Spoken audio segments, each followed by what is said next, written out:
नमस्कार प्रेक्षकांनो, मालिकेच्या आजच्या भागामध्ये आपल्याला पाहायला मिळणार आहे कोर्टासमोर अबोली अनेक पुरावे सादर करत आहे, ज्यामुळं सर्वांच्या समोर येतं की शिवांगी आणि संजीवनी यांचं नातं.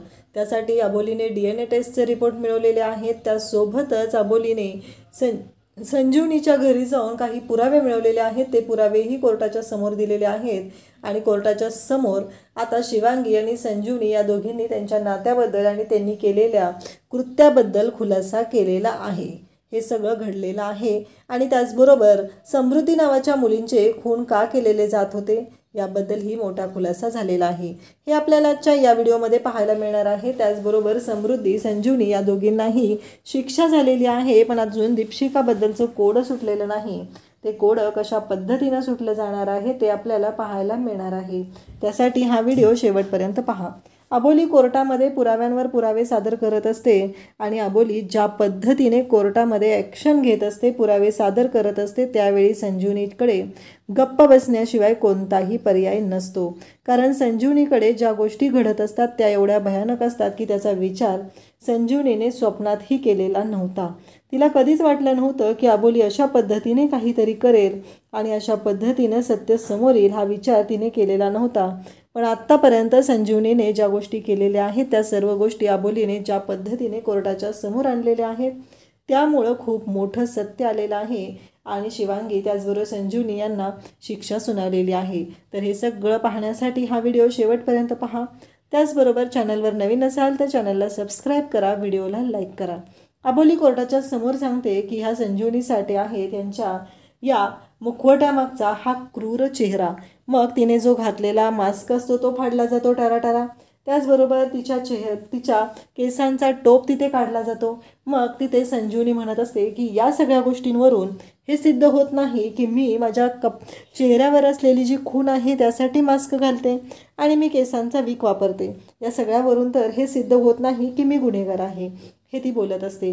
तेव्हा अबोली म्हणते, हो बरोबर आहे, मला या सगळ्यावरून तर हे सिद्ध होणं शक्यच नाही की तुम्ही गुन्हेगार आहात, पण त्यासाठीचेही काही पुरावे माझ्याकडे आहेत, ते मी कोर्टाच्या समोर देत आहे.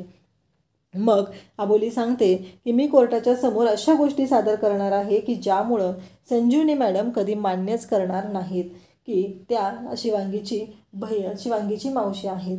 कारण संजीवनी मॅडमचा एक मी फोटो आहे, तो त्यांच्या घरचा फोटो आहे, मी देत आहे. आणि मग अबोली म्हणते की हे फोटो आम्ही मिळवलेले होते आणि मग जी मनवा आहे ती गेलेली होती आणि तिच्या हाती एक फोटो मिळालेला होता. तो फोटो आणून अबोलीने आता कोर्टाच्या समोर दिलेला असतो. त्यामध्ये स्पष्ट दिसत असतं आणि अबोली विचार करत होती की या वस्तूबद्दल मी विचार करत आहे, ही वस्तू मी कुठं पाहिलेली आहे, हा प्रश्न मला पडलेला होता. पण त्या क्षणी मला आठवलं ही जी फोटोमधली वस्तू आहे मी ती शिवांगी मॅडमच्या घरी, संजीवनी मॅडमच्या घरी पाहिलेली आहे, असं म्हणत अबोलीने कोर्टाच्या समोर तो फोटो दिलेला आहे. जज साहेबांना तो फोटो दिलेला आहे आणि जज साहेबांना सांगितलेलं आहे की या गोष्टी अशा पद्धतीनं घडलेल्या आहेत. तेव्हा मात्र इकडे अबोली सांगत असते की एवढंच नाही, आता मला सांगा, या फोटोमध्ये स्पष्ट दिसत आहे की या आणि शिवांगी आणि संजीवनी मॅडम एकाच घरी आहेत. एवढ्यावरच नाही तर हे जे आहेत ते DNA रिपोर्ट आहेत, संजीवनी मॅडम यांचे DNA रिपोर्ट. कारण संजीवनी मॅडमनी जी गोष्ट केलेली होती त्याबद्दल मला शंका येत होती. मी त्यांच्या कोणत्या कोणत्या गोष्टींवर लक्ष ठेवत होते, बारीक सारीक गोष्टींवर त्यांच्या लक्ष ठेवत होते आणि मी एकदा मग त्यांचे DNA सॅम्पल मिळवण्यासाठी प्रयत्न केले, DNA टेस्ट करण्याचा मी प्रयत्न केला आणि त्यासाठी सॅम्पल मिळवले. म्हणजे अबोलीने संजीवनी मॅडमकडे काम आहे असं सांगितलेलं असतं आणि त्यांच्याकडे धावत जाऊन त्यांचा केस काढून घेतलेला असतो आणि तो केस जेव्हा तिने घेतलेला असतो आणि त्याचबरोबर इकडे शिवांगीचं तर सॅम्पल यांच्याकडे अवेलेबल होतंच. मग शिवांगीचं सॅम्पल आणि हे सॅम्पल एकत्र करून त्यांनी DNA टेस्ट केली तर ती एकाच फॅमिलीतली आहे हे लक्षात आलेलं आहे. आणि ही गोष्ट जेव्हा आता हे रिपोर्ट जर कोर्टाच्या समोर दिले जातात तेव्हा मात्र जज साहेबांनाही धक्का बसतो. अबोली म्हणते की अजून काय पुरावे हवे आहेत, कारण तुम्हाला माहिती नाही आहे संजीवनी मॅडम की तुम्ही शिवांगीच्या शाळेमध्ये जात होता. तिथे शिवांगीच्या शाळेमध्ये गेल्यानंतर तुम्ही ज्या तिथल्या पॅरेंट्स मीटिंगला गेलेला होता त्याही गोष्टींचे पुरावे आमच्याकडे आहेत. असं म्हणत असा पुराव्यांचा पाऊस पाडलेला असतो आणि ते पुरावे शिवांगी आणि संजीवनीच्या विरोधात दिले गेलेले असतात. तेव्हा अबोली पुढे सांगायला सुरुवात करते की ह्या सर्व ज्या गोष्टी घडत होत्या, हे सगळं जे केलेलं आहे ते यांनी मुद्दामून केलेलं आहे, ते जाणून बुजून केलेलं आहे. कारण संजीवनी मॅडमना माहिती होतं ही केस जर मी माझ्याकडे घेतली तर नक्कीच यातून सुटका होणार आहे. म्हणून त्यांनी मला भरीस पाडलं, शिवांगी किती चांगली आहे आणि मी ही केस हँडल केली पाहिजे असं त्यांनी मला दाखवून दिलं आणि मग मी ही केस घेतली. पण ज्यावेळेस मी संजीवनी मॅडमच्या घरी गेले होते तेव्हा भयानक गोष्टी माझ्या समोर आलेल्या आहेत आणि त्या गोष्टींवरून एकच गोष्ट समोर आलेली असते, ती म्हणजे काहीही झालं तरीही आत्ता शिवांगी आणि संजीवनी यांचं नातं स्पष्ट झालेलं आहे. संजीवनी मॅडमना आधीच माहिती होतं की समृद्धीचे खून कोण करतंय आणि त्यांनी जाणून बुजून ही गोष्ट केलेली आहे आणि जाणून बुजून मला ह्यात अडकवलं, माझी फसवणूक केलेली आहे. शिवांगी तर माझ्याशी खोटं बोललेली आहेच, पण त्याचबरोबर इकडे शिवांगीसोबतच संजीवनी मॅडम ही खोटं बोललेले आहेत, कोर्टाशी खोटं बोललेले आहेत, त्यांनी बेईमानी केलेली आहे, हे सगळं बोललं जात असतं. आता संजीवनीकडे बोलायला एकही शब्द नसतो, कारण जे घडलेलं असतं ते इतकं विचित्र असतं, इतकं भयानक असतं की त्याचा विचार संजीवनी करू शकत नाही. कारण अबोली या गोष्टीपर्यंत पोहोचेल असा विचार स्वप्नातही संजीवनीनं केलेला नव्हता. पण इकडे दीपशिकाची मात्र वाट लागलेली असते. दीपशिकाला कळायचं बंद झालेलं असतं, कारण आता कोर्टाच्या समोर संजीवनी आणि शिवांगी यांचं नातं आलेलं असतं. पण अजूनही ती जी बहीण कोण आहे ही गोष्ट समोर आलेली नसते. आणि मग इकडे अबोली सर्व गोष्टी सांगत असते आणि ती म्हणत असते की त्या पॅरेंट्स मीटिंगवरूनही आम्हाला कळलेलं आहे की या संजीवनी मॅडम ज्या आहेत त्या इकडे शिवांगीची मावशी आहे. कारण संजीवनी मॅडम यांनी लग्न केलेलं नाही आणि नक्की काय झालेलं आहे हे आपल्याला समजलेलं नाही, त्यामागं काहीतरी वेगळं रिझन असू शकतं असं अबोलीचं म्हणणं असतं.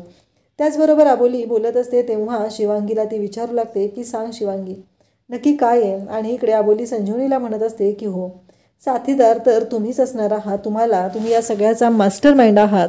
आणि राहिली पुढची गोष्ट म्हणजे शिवांगीची. शिवांगीला एक मुलगा खूप आवडायचा, त्याचं नाव मितेश होतं आणि मितेशला मात्र जज साहेबांची मुलगी संजीवनी आवडत होती, जज साहेबांची मुलगी समृद्धी आवडत होती आणि म्हणूनच मितेशने समृद्धीबरोबर लग्न करण्याचं ठरवलं. आणि इथेच मोठा प्रॉब्लेम झाला, तो म्हणजे शिवांगीचा इगो हर्ट झाला, कारण तिला नाकारलं गेलेलं, तिचं त्या मुलावरती खूप प्रेम होतं. परंतु या सगळ्या गोष्टींमुळं घडलेलं असं की आता तिला खूपच राग येऊ लागलेला होता. तिच्या मनात एकच होतं की काहीही झालं तरीही ह्या समृद्धी नावाच्या मुली संपवल्या पाहिजेत आणि त्यांनी हे ठरवलं. आणि समृद्धी नावाच्या मुलींना संपवण्यासाठी आता त्या दोघींनी कट रचला गेला. यामध्ये जी लेडीज आहे, जी मास्कमॅन आहे, ती म्हणजेच या शिवांगीची बहीण आहे. परंतु दुर्दैवाने त्या बाबतीतला कोणताही पुरावा माझ्यासमोर अजूनही आलेला नाही, त्या बाबतीतला कोणताही फोटो माझ्याकडे आलेला नाही, त्यामुळे मी कोर्टाच्या समोर हे सत्य मांडू शकत नाही. परंतु तिचं मितेशवर जे प्रेम होतं आणि त्याचं समृद्धीवरती प्रेम होतं. समृद्धी ही जज साहेबांची मुलगी होती, म्हणून इतक्या घाणेरड्या पद्धतीने, क्रूर पद्धतीने ह्या गोष्टी केल्या गेलेल्या होत्या. या गोष्टींचा अशा पद्धतीने इथे सोक्षमोक्ष लागलेला होता. आणि अबोलीने या सर्व गोष्टी कोर्टाच्या समोर आणलेल्या असतात. कोर्टाला अबोली सांगत असते की हे अशा पद्धतीनं सगळं गेलेलं आहे, फुल प्लॅनिंग केलं गेलेलं होतं, प्रत्येक गोष्टीचं प्लॅनिंग केलं गेलं होतं आणि प्लॅनिंग करूनच ह्या गोष्टी अशा पद्धतीने समोर आणलेल्या आहेत असं अबोली सांगत असते. आणि त्याचवेळी आपल्याला पाहायला मिळतं की जेव्हा हे सगळं घडत असतं तेव्हा मात्र इकडे खूप मोठी गोष्ट घडत असते आणि ती म्हणजेच की अबोलीने आता संजीवनी दोषी आहे, त्याचबरोबर इकडे शिवांगी दोषी आहे, अशा सगळ्या गोष्टी समोर आणलेल्या असतात. आणि तेव्हा मात्र इकडे अबोलीकडे आता पुढचा पुरावा शोधायचा असतो. अबोली जेव्हा कोर्टाच्या समोर हे सगळं सांगत असते तेव्हा कोर्टामध्येही सगळ्यांना धक्का बसलेला असतो, कारण ह्या मॅडम अशा असतील आत्तापर्यंत कायद्याची पुस्तकं लिहिणाऱ्या, कायद्याबाबतीत एवढं सगळं करणाऱ्या ह्या मॅडम एवढ्या खालच्या थराला जातील असं स्वप्नातही कोणाला वाटलं नव्हतं. कारण संजीवनी मॅडम अशा असतील हा विचारही कोणी केलेला नव्हता. परंतु संजीवनी मॅडमचं हे जे भयानक सत्य आहे ते अशा पद्धतीनं समोर आलेलं असतं. अंकुश मात्र हसत असतो, त्याला खूप भारी वाटत असतं, कारण काहीही झालं तरीही अंकुशला माहिती असतं की अबोलीने जे पुरावे शोधलेले आहेत ते इतके जबरदस्त आहेत की यामधून आता यांची सुटका होऊ शकत नाही. त्याचबरोबर इकडे आपल्याला पाहायला मिळतं दीपशिकाला मात्र टेन्शन आलेलं असतं आणि शिवांगी सांगते की हो हो, केलेत मी खून, कारण माझं मितेशवर खूप प्रेम होतं. पण मितेशला मी आवडत नव्हते, तर मितेशला आवडत होते, ती म्हणजे समृद्धी, जजसाहेबांची मुलगी. आणि त्याने तिचा स्वीकार केला. त्यामुळं मी ठरवलं की सगळ्या समृद्धी संपवायच्या आहेत. या जगातल्या सगळ्या समृद्धी जेवढ्या जजसाहेबांच्या मुली आहेत तेवढ्या सगळ्या मला संपवायच्या आहेत. आणि त्यासाठी मी हे केलं, कारण मी कायद्याने ह्या सर्व गोष्टी करण्याचं ठरवलं होतं. पण शेवटी त्या जजसाहेबांनी केसचा निकाल माझ्या विरोधात दिला आणि मला मेंटल हॉस्पिटलमध्ये पाठवलं, मेंटल असाइनमेंटसाठी पाठवलं गेलं आणि तिथं माझ्यावरती उपचार सुरू झाले. पण मला त्या गोष्टीचा खूप त्रास होत होता. म्हणून मी ठरवलेलं होतं की काहीही झालं तरी आता मी शांत राहणार नाही. या सर्व गोष्टी आहेत त्या मी समोर आणणार आणि या जजसाहेबांच्या मुलींना मी संपवणार, असं हे शिवांगी बोलत असते. शिवांगीला भानच नसतं की ती काय बोलत आहे, ती कशा पद्धतीनं बोलत आहे. कारण तिच्या डोक्यात एवढंच सुरू असतं, काहीही झालं तरीही आत्ता आपण या मुलींना संपवायचं आहे, एवढंच तिच्या डोक्यात सुरू झालेलं असतं. आणि त्याचबरोबर इकडे आपल्याला पाहायला मिळतं की जेव्हा मात्र या गोष्टी घडत असतात तेव्हा आता संजीवनी शांतपणे तिथं उभी असते. संजीवनीला भीती वाटत असते. ती म्हणत असते, जर मी आत्ता काही बोलले तर खूप मोठा अनर्थ होऊ शकतो आणि या सगळ्यामध्ये दीपशिका अडकली जाऊ शकते. त्यामुळं मला या सगळ्या बाबतीत काहीही बोलायचं नाही, असं तिने ठरवलेलं असतं आणि त्याबरोबर तिनं शांत राहायचं ठरवते. परंतु इकडे आता सगळ्या कोर्टाच्या समोर अबोलीने तर सगळे पुरावे आणलेले असतात आणि इकडे एकापाठोपाठ एक सगळ्यांची वाट लावत आणलेली असते. सगळ्यांच्या समोर तिनं आणलेलं असतं की काहीही झालं तरीही ह्या ज्या आहेत मावशी आणि भाची, ह्या सगळ्याजणी फ्रॉड आहेत. परंतु इकडे अबोली म्हणत असते की कोर्टाचा अपमान केलेला आहे, कायद्याचा अपमान केलेला आहे. कायद्याच्या रक्षक असलेल्या संजीवनी साठे मॅडम यांनी सगळ्यांची फसवणूक केलेली आहे, असं अबोली सगळ्यांच्या समोर तिथे आणत असते. त्याचबरोबर आपल्याला पाहायला मिळतं की जजसाहेबांच्या समोर सगळे पुरावे ठेवले गेलेले असतात. सर्व गोष्टी जजसाहेबांच्या समोर असतात. परंतु अबोली आत्ता तिथे एक गोष्ट मांडते, ती म्हणजे की शिवांगीची जी बहीण आहे तिच्या बाबतीतला कोणताही पुरावा माझ्याकडे नाही. त्यामुळं मला त्यासाठी वेळ हवा आहे. लवकरच ते पुरावेही मी सर्वांच्या समोर आणेल, असंही अबोलीने कोर्टाच्या समोर सांगितलेलं असतं. त्याचबरोबर इकडे पाहायला मिळतं की आता शिवांगीने जो मूर्खपणा केलेला असतो, तिनं सांगितलेलं असतं की हो मी हे सगळं केलेलं आहे. त्याच पाठोपाठ संजीवनेही मान्य केलेलं असतं की हो मी शिवांगीची मावशी आहे. आणि मग अबोली म्हणत असते की मी कोर्टाला एक विनंती करत आहे की हे सगळे गुन्हेगार आहेत आणि यांना कठोरातली कठोर शिक्षा झाली पाहिजे. कारण आत्ताही तुम्ही पाहत आहात की ही मुलगी स्प्लिट पर्सनॅलिटी डिसऑर्डर आहे म्हणून आपल्यासमोर उभी राहिली आणि मान्य मला मीच हे सगळं केलेलं होतं, तिला स्प्लिट पर्सनॅलिटी डिसऑर्डर आहे हेच मी समोर आणलेलं होतं. परंतु तिनं ज्या गोष्टी केलेल्या आहेत त्या खूपच भयानक अशा आहेत. कारण संजीवनी साठे ह्या कायद्याच्या रक्षक आहेत म्हणून त्या इतके दिवस होत्या. कायद्याचा त्यांनी खूप अभ्यास केलेला आहे. कारण त्यांनी लिहिलेली कायद्याची पुस्तकं वाचून आमच्यासारखे वकील निर्माण होतात. परंतु आज त्यांनीच ही स्प्लिट पर्सनॅलिटी डिसऑर्डर गोष्ट समोर आणली आणि त्यांनीच हा जो आहे त्या पळवाटा शोधून आता इकडे शिवांगीला शिक्षा होऊ नये यासाठी प्रयत्न सुरू केले.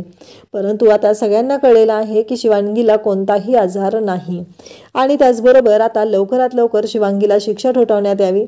त्याचबरोबर इकडे कायद्याच्या रक्षक असलेल्या या संजीवनी मॅडम ज्या आहेत त्यांच्या बाबतीतही विचार करण्यात आला पाहिजे. कारण त्यांनी कायद्याचा अपमान केलेला आहे आणि शिवांगीसारख्या मुलीची साथ दिलेली आहे. त्यामुळं त्यांनाही कठोरातली कठोर शिक्षा झाली पाहिजे, असं अबोली कोर्टाच्या समोर आणत आहे. या सगळ्यांनी माझी फसवणूक केलेली आहे, माझ्याबरोबर त्यांनी चुकीच्या पद्धतीनं वागलेले आहेत, पुरावे लपवलेले आहेत, पुराव्यांच्या बाबतीत छेडछाड केलेली आहे, हे सगळं अबोली बोलत असते. तेव्हा मात्र आता इकडे संजीवनीच्या तोंडातून शब्दच निघत नसतो. कारण ती पूर्णपणे अडकली गेलेली असते. तिच्या स्वप्नातही कधी वाटलं नव्हतं की अबोली अशा पद्धतीने सगळ्या गोष्टी खणून काढेल आणि यामध्ये ह्या अडकल्याच जातील. त्याचबरोबर अबोलीने कोर्टाच्या समोर हात जोडून विनंती केलेली आहे. कोर्टाला विनंतीपूर्वक तिनं विचार सांगितलेला आहे की यांना कठोरातली कठोर शिक्षा मिळाली पाहिजे आणि लवकरात लवकर या शिवांगीची दुसरी बहीण कोण आहे हे सत्य मात्र सर्वांच्या समोर आलं पाहिजे. इकडे अंकुश ही अबोलीची साथ देत असतो. शिवांगी आता काही खरं सांगेल की काय या भीतीने दीपशिकाची मात्र वाट लागलेली असते. दीपशिकाला कळत नसतं की आता करायचं काय आहे, कशा पद्धतीनं गोष्टी हँडल करायच्या आहेत हे मात्र दीपशिकाला पडलेलं असतं. त्याचबरोबर इकडे आपल्याला पाहायला मिळतं की जज साहेब हे आता कोर्टाचा निकाल सुनावत असतात. जज साहेब म्हणत असतात की जे काही घडलेलं आहे ते अबोली मॅडमनी आपल्या सर्वांच्या समोर आणलेलं आहे. अबोली मॅडमनी सर्वांच्या समोर ज्या गोष्टी आणलेल्या आहेत त्यावरून तर हे स्पष्ट होतंय की काहीही झालं तरीही कोर्टाची फसवणूक झालेली आहे आणि शिवांगी हिला सक्षम कारावासाची, आजन्म कारावासाची शिक्षा ठोठावण्यात येत आहे. कारण तिनं आत्तापर्यंत जे काही गुन्हे केलेले आहेत त्यामुळं तिला ही शिक्षा ठोठावण्यात येत आहे. त्याचबरोबर संजीवनी साठे यांनी कायद्याचा गैरवापर केला म्हणून त्यांची सनद रद्द करण्यात येत आहे. अशा शिक्षा ठोठावण्यात आलेल्या असतात. त्याचबरोबर हेही सांगण्यात आलेलं असतं की लवकरात लवकर आता त्यांची बहीण कोण आहे ती शोधून खरा मास्टरमाइंड कोण आहे हे सत्य सर्वांच्या समोर आणलं पाहिजे. मास्टरमाइंड तर सर्वांच्या समोर आलेला आहे, पण मास्कमॅन कोण आहे, वाघाला या सगळ्यामध्ये मदत करणारा मास्कमॅन कोण आहे हे सत्यही सर्वांच्या समोर आलं पाहिजे. त्यासाठी प्रयत्न चालू केले पाहिजेत. हे सगळं झालेलं असतं आणि आता कोर्टाचा निकाल लागलेला असतो. अबोली पुन्हा एकदा केस जिंकलेली असते. तीही शिवांगीची केस रिओपन करण्यापासून ती जिंकेपर्यंतचा अबोलीचा जो प्रवास असतो तो खूपच खडतर असतो. अबोली आता घरी आलेली असते. चाळीतल्या सगळ्या लोकांनी अबोलीच्या स्वागताची तयारी केलेली असते. सगळेजण अबोलीवरती फुलांचा वर्षाव करत असतात आणि त्याचबरोबर औक्षण करत असतात. अबोली म्हणत असते की हे सगळं शक्य झालेलं आहे ते तुमच्या सर्वांच्या साथीने, तुमच्या सर्वांच्या आशीर्वादाने, तुमचा माझ्यावर असलेल्या विश्वासाने. त्याचबरोबर सगळ्या सांगत असतात की हो बरोबर आहे, मान्य आम्हाला, परंतु सगळ्यांचं असं म्हणणं असतं की अबोली आज तुझ्यामुळं हा दिवस आम्हाला पाहायला मिळत आहे. आज तुझ्यामुळं त्या वाघाला शिक्षा झालेली आहे, त्याने क्रूर पद्धतीने लोकांना मारलेलं होतं असं म्हणत सगळेजण त्यांचं कौतुक करू लागलेले असतात. सगळेजण बोलत असतात. सगळेजण अबोलीचं कौतुक करत आहेत. त्याचबरोबर रमालाही खूप आनंद झालेला असतो. रमाही बोलत असते आणि त्याचबरोबर तिथं आलेला असतो तो म्हणजे रोहन पण तिथं असतो. सगळेजण अबोलीचं कौतुक करत असतात. फायनली अबोलीने त्या गुन्हेगाराला शिक्षा मिळवून दिलेली असते. सगळ्यांना आनंद झालेला असतो. अबोली म्हणत असते की हो, अंकुश सरांनी आता त्या 2 गुन्हेगारांना पकडलेलं आहे तर त्यांना अरेस्ट करून त्यांच्या फॉर्मॅलिटी पूर्ण करायच्या आहेत म्हणून अंकुश सर आलेले नाहीत असं अबोलीने सगळ्यांना सांगितलेलं असतं. परंतु अबोलीने ज्या पद्धतीने हे गुन्हेगार शोधलेले असतात, पकडलेले असतात, त्या पद्धतीनं खरं तर खूपच जबरदस्त म्हणजे धडाकेबाज अशी कामगिरी करत अबोलीने या गुन्हेगारांना पकडलेलं असतं. त्यासोबतच आपल्याला पाहायला मिळतं अबोली म्हणत असते तुमचा माझ्यावरती जो विश्वास आहे त्या विश्वासामुळंच मी हे सगळं करू शकलेले आहे असं अबोली सांगत असते. इकडे आता शिवांगी ही एका जेलमध्ये असते तर दुसऱ्या जेलमध्ये संजीवनी आहे आणि तिथं संजीवनीला भेटायला दीपशिका आलेली असते. संजीवनी म्हणत असते काळजी करू नको, काही झालं तरी मी तुझं नाव सर्वांच्या समोर कधीच येऊ देणार नाही असं ती दीपशिकाला सांगत असते. दीपशिका म्हणत असते मावशी मला तुझ्याबद्दल काहीच प्रॉब्लेम नाही आहे, पण ही शिवांगी जी आहे ना कधी काय मूर्खपणा करेल ना काहीच कळत नाही आहे मला ना त्या गोष्टीचं टेन्शन येत आहे असं ती बोलत असते. तेव्हा मात्र इकडे शिवांगीला भेटायला अबोली आलेली आहे आणि अबोली म्हणत आहे की सांग मला नक्की काय झालेलं आहे, म्हणजे या सगळ्यामागचा खरा मास्टरमाइंड कोण आहे ते सांग मला असं अबोली इकडे बोलत असते. तेव्हा मात्र इकडे शिवांगी म्हणत असते की नाही, मास्कमॅन कोण आहे हे तुला कधीच कळणार नाही, कारण काहीही झालं तरीही मास्कमॅनबद्दल मी तुला कधीच सांगणार नाही. त्याचबरोबर अबोलीने कोर्टाच्या समोर स्वराज हा निर्दोष होता, तो मास्कमॅन नव्हता याबद्दल ही गोष्टी आणलेल्या असतात आणि स्वराज जरी आत्ता नसला तरी त्याने आरोपी म्हणून कायमस्वरूपी राहू नये म्हणूनच हे सगळं केलेलं आहे असं अबोलीने सर्वांच्या समोर आणत स्वराजलाही त्यातून निर्दोष बाहेर काढलेलं असतं. त्यासोबतच आपल्याला पाहायला मिळतं की अबोलीने या सर्व गोष्टी केलेल्या असतात आणि त्याचबरोबर अबोलीने सर्वांच्या समोर हे सत्य आणलेलं असतं.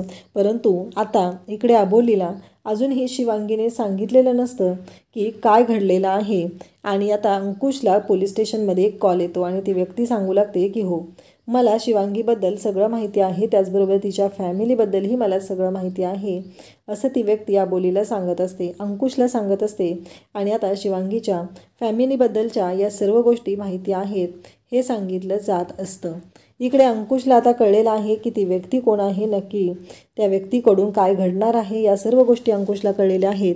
आणि अबोली मात्र इकडे आता दीपशिकाच्या समोर उभी आहे आणि दीपशिकाला ती म्हणत आहे की तू काय केलेलं आहे आत्तापर्यंत हे तुलाही चांगलंच माहिती आहे, परंतु एक पोलीस अधिकारी आहे आणि एकदा माझ्याबरोबर समोर तो कायद्याच्या कचाटात सापडू दे, मग दाखवते काय होतंय ते, तुला कसं यातून कोण वाचवते. आता अबोली घरी आलेली असते. ती मनवासोबत बोलत असते. मनवाला म्हणत असते की मनवा मला काहीतरी प्रॉब्लेम वाटत आहे, कारण काहीही झालं तरीही एक महत्त्वाची गोष्ट आहे ती म्हणजे आत्ता त्यांनी जरी आपल्यापर्यंत काही येऊ दिलं नसलं तरी यामागं काही नक्की कारण आहे ते कळलं पाहिजे. फक्त एवढ्या एका छोट्या गोष्टीवरून एवढे सगळे खून केले जात असतील याबद्दल मला शंका वाटत आहे, असं अबोलीच्या डोक्यात सुरू झालेलं असतं. आता अबोली आणि मनवा कशा पद्धतीनं सत्य शोधणार हे आपल्याला पुढे पाहायला मिळणार आहे. अशाच अपडेटसाठी चॅनलला सबस्क्राईब करा. थँक्यू.